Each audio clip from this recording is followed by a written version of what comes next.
সূরা ইখলাস কখন পাঠ করলে সাথে সাথে ফলাফল পাবেন? ভালো করে বুঝেন।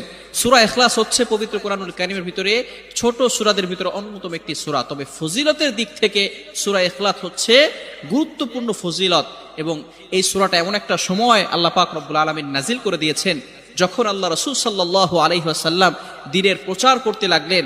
এমন সময় আল্লাহ পাক রব্বুল আলামিন এক আল্লাহর দাওয়াত দিতে লাগলেন।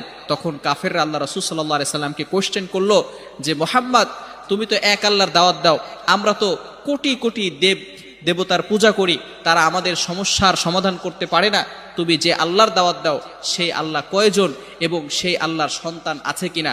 সাথে সাথে আল্লাহ পাক রব্বুল আলামিন এই কাফেরদের প্রশ্নের উত্তরে আল্লাহ রাসূল সাল্লাল্লাহু আলাইহি সাল্লামের কাছে এই সূরাটি নাজিল করলেন, কুল হুয়াল্লাহু আহাদ আল্লাহুস সামাদ লাম ইয়ালিদ ওয়া লাম ইউলাদ ওয়া লাম ইয়াকুল লাহু কুফুয়ান আহাদ। আল্লাহ পাক রব্বুল আলামিন এক, অদ্বিতীয়, এবং আল্লাহ পাক